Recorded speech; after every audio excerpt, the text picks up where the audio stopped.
Goldfinch is a small and singing bird, and it is the male species of a yellow bird. It is a male species of a yellow bird that has black marking on the body. Goldfinch. This is goldfinch. So what we see in the second stanza, till the goldfinch comes with a tweaking chirrup, a suddenness, a startlement at a branch end, then sleek as a lizard and alert and abrupt. In the second stanza, you all get to see that the tree is still and calm until the arrival of the small bird, a goldfinch. But after its sudden arrival, broke the silence of the place altogether. The birds brings cheer, happiness in the surroundings, and the tree is here the tree and the birds. Here the tree and the birds symbolizes the life, human life, and the fluctuation. And fluctuation আমাদের যে জীবনের ছন্দটা ভাঙে, আমাদের যে মাঝে মাঝে আমরা যে একটা স্মুথনেস এর মধ্যে দিয়ে বা অ্যাক্টিভ লাইফের মধ্যে দিয়ে যেতে থাকি, সেটা যে মাঝে মাঝে ব্রেক হয়, সেটার সাথে তুলনা করা হয়েছে কিসের? The tree and the birds, symbols of life and fluctuations of the life of human being. So when the tremor with the tremor of the goldfinch wings, the birds ছোট পাখি তো স্পিডে উঠতে থাকে, and the birds puts all the branches of the tree and puts all the branches of the tree here and there, and this startles all over and moves. The tree, the small bird startles all over and moves from one end of the branch to the other. Or why? In search of food, then sleek as a lizard. Here the birds compares to a lizard, because the lizard is always very speedy, alert and abrupt, and the small bird goldfinch is just like the lizard. The bird is very speedy and very alert and just like a lizard. The bird startles all over and moves from one branches to another very abruptly, and she enters the thickness. Then see the bird enters in the thickness of the tree. The bird's face covered with the branches and the flowers, puro cover kore diyeche, and she enters the thickness, and a machine starts up of chitterings and a tremor of wings and thrillings. The whole tree trembles and thrills. যখনই সে পৌঁছে গেছে, তখনই সঙ্গে সঙ্গে কি হচ্ছে, পুরোটা গাছ যেন নড়ে উঠলো। মানে ওর পৌঁছানোর সঙ্গে সঙ্গে ওই গোল্ডফিঞ্চটা অ্যারাইভেলের সাথে সাথে পুরো গাছটা যেন একদম নড়ে উঠলো। হ্যাঁ, এখানে কবি এখানে এই পাখিটাকে কিসের সাথে তুলনা করছেন? Here it is compared to an engine. যেমন ইঞ্জিন হচ্ছে, মানে কেন বলছে এখানে ইঞ্জিন, মানে বলছে যে এখানে কথা যে বাড়িতে মায়েরা যেমন প্রত্যেকটা মানে আমাদেরকে কি করে, মানে এখানে আমাদের বাড়িতে কি করে, মারাই সমস্ত কাজ ঠিক মানে বাড়ির সবকিছুকে মেনটেন করে, খাবার জোগাড় করে, সবকিছুই করে। ঠিক এখানে বলছে যে হঠাৎ করে the goldfinch enter the thickness of the laburnum tree, হঠাৎ করে সেই ঘন যে শাখা প্রশাখা বিস্তার করে যে ল্যাবার্নাম ট্রিটা ছিল, ওখানে কি করলো, পাখিটা প্রবেশ করলো। and this was because কেন, it had to reach out to its nest, তার সেখানে যাবে, ছোট ছোট তার যে ইয়াং ওয়ান্স আছে তাদেরকে সে কি করবে, খাবার দেবে। the young ones were all waiting for to be fed by her. So the goldfinch entered the thickness of the tree, and as soon as the birds arrives, the mood of the tree totally changes. The tree stood earlier silent, now turned into a lively place of the bird. It seems a state of happiness all over there. মনে হচ্ছে যেন একটা সবাই আনন্দের মধ্যে চলে এসছে, একটা পাখিটাকে দেখে সবাই খুব খুশি এবং সব আনন্দে সব একদম তাদের সব অ্যালার্ট, একদম আনন্দে তারা সব আনন্দে উৎফুল্লিত হয়ে গেছে। আর এখানে ওয়ার্ডটা ইঞ্জিন কথাটা কেন ইউজ করছে, যে প্রত্যেক বাড়িতে how the mother bird works, মানে প্রত্যেক বাড়িতে মায়েরা দেখবে work hard for her family, just like here the goldfinch the mother bird works hard for her family. Her family will not be survived without her. Her cheeks, her family wait for her every day. So, and the engine of the machine that starts up, and there is a noise, movement, energy. So, here the goldfinch is compared to a engine.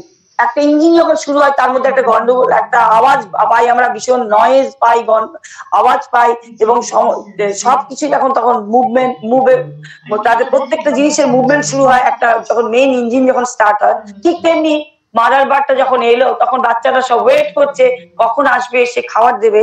হ্যাঁ, all her chicks and her family wait for her every day. So the mother bird works hard for her family to give them food, তাদেরকে কিছু দেওয়ার জন্য, তাদের খাওয়ার জন্য তাদেরকে সে ল্যাবারনাম tree, সেই একদম থিকনেস অফ দ্য ল্যাবারনাম ট্রিতে সে প্রবেশ করলো। একদম ঘন যে ল্যাবারনাম ট্রি, পুরো গাছে ফুলে ভর্তি, পুরো গাছে ফলে ভর্তি, ফলগুলো পড়ে যাচ্ছে, ফুলগুলো পড়ে যাচ্ছে, সানশাইনের মধ্যে তাদের কালার গুলো ইয়েলো লাগছে। So here the poet dominate the yellow colour. হ্যাঁ, ইয়েলো কালার হচ্ছে কিছু কিছু পাতা হলুদ হয়ে যায়, পুরনো হয়ে যায়, ওগুলো ঝরে যাচ্ছে, আর কিছু কিছু ফল পড়ে যাচ্ছে যেগুলো হচ্ছে পয়জনাস, বিষাক্ত। হ্যাঁ, এইরকম একটা এনভায়রনমেন্ট তৈরি করেছে। আর গোল্ডফিঞ্চ আসার সাথে সাথে পুরো গাছটা একদম যেন লাইটফুল হয়ে গেল, পুরো গাছটার মধ্যে একটা অন্যরকম এনার্জি যেন দেখা যাচ্ছে। হ্যাঁ, she strokes in full, then flares out to a branch end, showing her beard face identity mask. The bird's face is covered with the branches. So here এখানে যে প্রত্যেকটা গাছপালার শাখা প্রশাখা দিয়ে পাখিটা ঢেকে যাচ্ছে, ছোট্ট পাখি তো তার মুখটা দেখে মনে হচ্ছে যেন মাস্ক পরে আছে, সে যেন মাস্ক পরে আছে এরকম মনে হচ্ছে। The bird's face is covered with the branches and the flowers, and these cover on the bird's face just as veil or mask. হ্যাঁ, এরকম আর কি বলছে, বুঝতে পারছো তো কথাটা আমি কি বললাম, যে ছোট্ট পাখিটা যখন ঘন ও গাছটার মধ্যে এত শাখা প্রশাখা যে এখানে ভর্তি, ফুলে ভর্তি, ফলে ভর্তি, এরকম একটা গাছের মধ্যে যখন ঢুকে গেল তখন তো তাকে দেখা যাচ্ছে না, তার বডিটার মধ্যে ব্ল্যাক মার্কিং করা থাকে, কিন্তু তার মুখটা কি হচ্ছে পুরো গাছের মধ্যে হলুদের মধ্যে পুরো ঢেকে যাচ্ছে। তাই কবি এখানে বলছেন যে এটা the bird's face is covered with the branches and the flowers, and these cover on the bird's face just as veil or mask. এখানে এই সেকেন্ড স্ট্যান্ডাটাতে কবি এখানে এই কথাগুলো কবি বলতে চেয়েছেন যে যে একটা wonderful touch of natural beauty. হ্যাঁ, গোল্ডফিঞ্চটা অ্যারাইভেলের সাথে সাথে, ওর অ্যারাইভেলের সঙ্গে সঙ্গে গোল্ডফিঞ্চের পুরো অ্যাটমসফিয়ার পুরো টোটালি চেঞ্জ। আর চিরাপ মানে কি বলি আমরা, chirrup the sound made by bird. আর স্টার্টলমেন্টে কি, এ সাডেন স্টার্টলমেন্ট, এই যে স্টার্টলমেন্ট কথাটা বলেছে যে এখানটায়, কোথায় স্টার্টলমেন্ট হচ্ছে এই সাডেন আনএক্সপেক্টেড অ্যাকশন, হঠাৎ করে আসছে, তো পাখিটা তো সব হঠাৎ হচ্ছে, sudden arrival of the goldfinch. It will totally change the atmosphere of the tree, and ওই সময়ের যে বিকেলের আফটারনুনের পুরো এনভায়রনমেন্টটাকে টোটালি চেঞ্জ করে দিয়েছে। তো এখানে বলছে the goldfinch startles and moves all over the branches, লাফাচ্ছে, ও এদিকে যাচ্ছে এদিকে যাচ্ছে, কেন যাচ্ছে? in search of food, কার জন্য? for our family. And the bird's movement is compared to a lizard, because lizard is very abrupt, alert, and goldfinch is also just like that. The poet compares the bird to engine. How the arrival of the bird was set the tree in motion.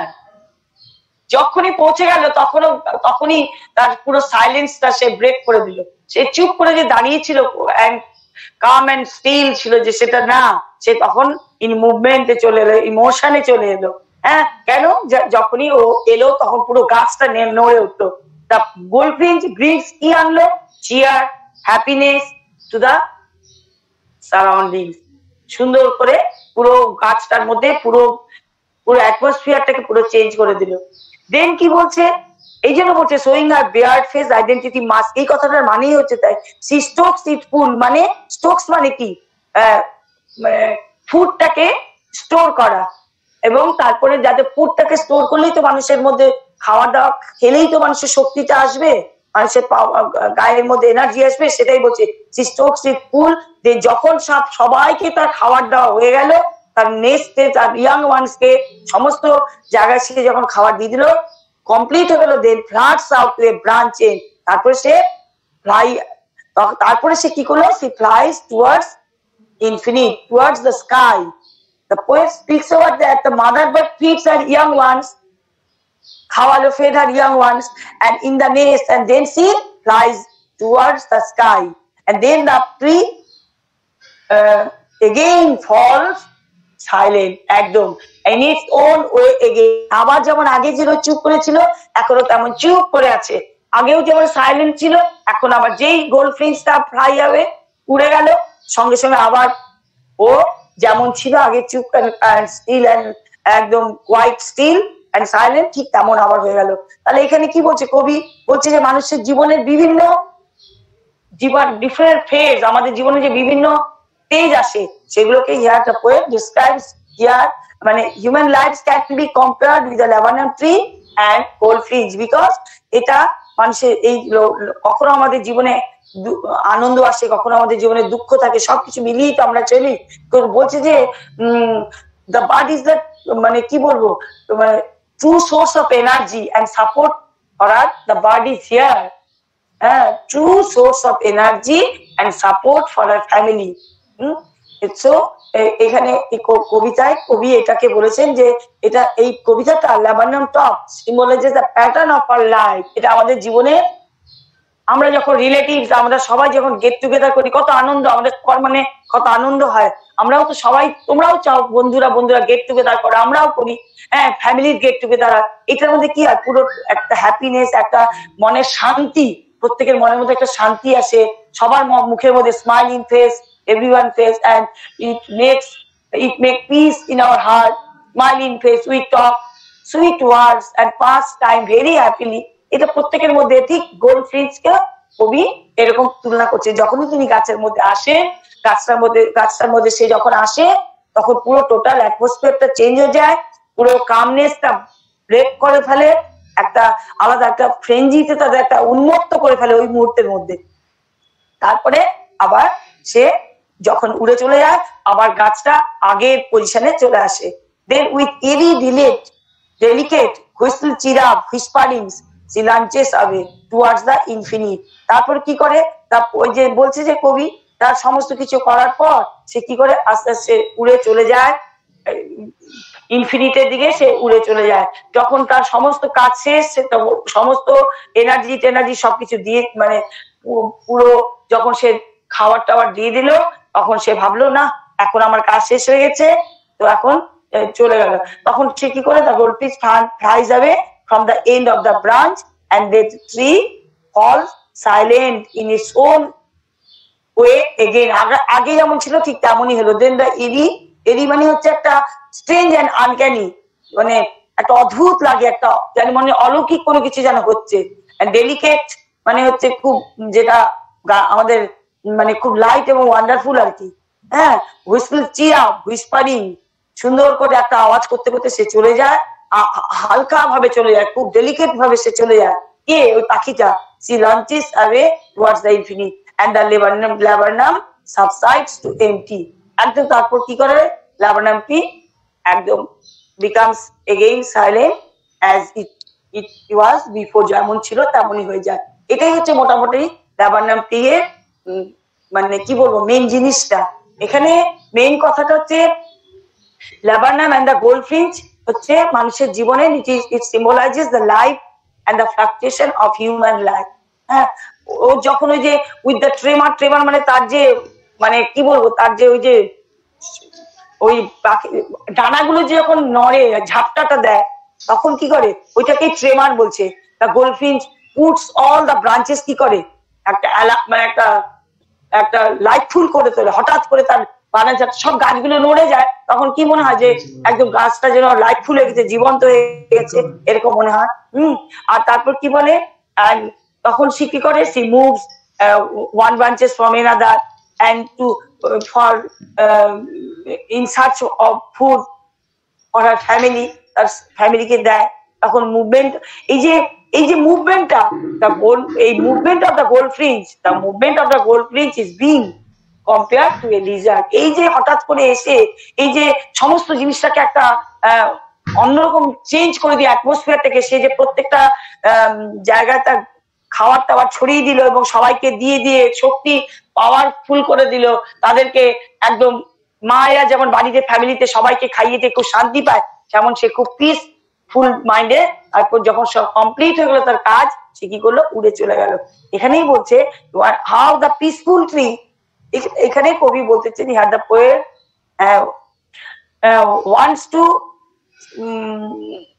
wants to say that how the peaceful tree was set to a motion with the arrival of the goldfinch. এটাই হচ্ছে তোমাদের কবিতাটা। I think, have you understood? বুঝতে পেরেছো তোমরা? বলো আমাকে একটু, তোমাদের একটু রেসপন্স চাই আমি। Have you understood? হ্যাঁ, কঠিন মনে হচ্ছে খুব একটা? বুঝেছো আমি যে পড়ালাম, কিছু বুঝলে? হ্যালো হ্যালো, হ্যাঁ ম্যাম, বুঝছি। বুঝছো? তোমাদের আমি এখান থেকে তোমাদের কোশ্চেন কিছু দিয়ে দেবো। হ্যাঁ, বুঝি না কে বলতে, বুঝি না, তুষাঙ্কর সাহা। গ্রুপে দিয়ে দিন। হ্যাঁ, গ্রুপে দিয়ে দেবো। তুষাঙ্কর সাহাটা কে? সে বলছে কিছু বুঝি না, মানে বুঝতে পারলাম না কেন? ম্যাম পরে অ্যাড হয়েছে, কিভাবে বুঝবে ও? পরে অ্যাড হলে হবে, আমি তো টাইম দিয়েছি 12টা, তোমরা তো তার আগে 10 মিনিট দিয়েছি। তোমাদের অ্যাটেন্ডেন্স গুলো তো আমাদের লাগবে, দেখাতে হয়তো। কি করে আমি এখন বলো, আমি কি বারবার করে একই জিনিস রিপিট করবো? বলো তো তুমি। না ম্যাম, না। আচ্ছা, তোমাদের আর রঞ্জিত স্যার কি পড়িয়েছে গো? হ্যালো, রঞ্জিত স্যার তোমাদের কি পড়িয়েছে? হ্যালো ম্যাম, দা ফটোগ্রাফ পড়িয়েছিল, শুধু একদিন পড়িয়েছে আমাদেরকে। ফটোগ্রাফটা আমি পড়ালাম না, স্যারও পড়িয়েছে। স্যার একদিন পড়ে কোশ্চেন দিয়েছিল, এরপরে শেষ, আর করায়নি ক্লাস। আর ওই পোর্ট্রেট অফ এ লেডি পড়ায়নি? পড়িয়েছে, হ্যাঁ পড়িয়েছে। এই ফটোগ্রাফটা তো আমিও পড়ালাম গো, তোমরা তো বললে না স্যার পড়িয়েছে, তাহলে আর পড়াতাম না একই জিনিস। ম্যাম তখন আমি আছিলাম না মনে হয়, স্যার একদিন করেছিল অনেক আগে, প্রায় অ্যাবাউট 1.5 মান্থস আগে একদিন করেছিল। যাই হোক, আমি পড়িয়ে নিচ্ছি, ভালো হয়েছে। তোমাদের লেবার নাম টপ ভালো হয়েছে, ভালো করে আমি তোমাদের কোশ্চেনটা গ্রুপে দিয়ে দেবো, ঠিক আছে? আর শোনো, we are not afraid to die, এটাকে আমি তোমাদেরকে ছোট করে সামারির মতো করে বলে দেবো, বুঝলে? এটা তো অনেক বড় গল্প না, এটা আছে তো তোমাদের, আছে না? হ্যালো, আছে। আর কি আছে? ল্যান্ডস্কেপ অফ দ্য সোল আছে, ল্যান্ডস্কেপ অফ দ্য সোল, না? The voice of the rain, এগুলো আছে তো, না? হ্যালো,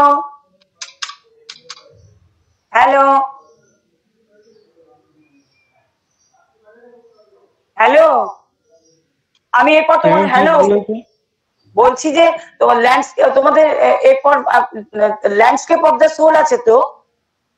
হ্যাঁ আছে। না ম্যাম, এটা নেই। The voice of the rain আছে না? হ্যাঁ ma'am, voice of the rain আছে। ভয়েস অফ দ্য রেইন, এটা কি আছে? ডিসকভারিং ট্রুথ, এটা আছে? নেই না? দ্য সাগা কন্টিনিউস, নেই মনে হয় এটা। হ্যালো, এটা নেই ম্যাম। আচ্ছা শোনো, আমি তোমাদেরকে একটা কথা বলি, আমি তোমার এই লেবার নামটা কোশ্চেন গুলো দিয়ে দিই, তারপর আমি তোমাদের নেক্সট ডে যেদিন ক্লাস করবো, we are not afraid to die if we can all be together, এটাই পড়াবো। কিন্তু এটা তো অনেক বড় গল্প, এইভাবে তো পড়ানো যাবে না। আমি মোটামুটি তোমাদের সহজ করে সামারিটা বলে দেবো, যেটা তোমাদের বুঝলে তোমরা কোশ্চেন অ্যান্সার করতে পারবে।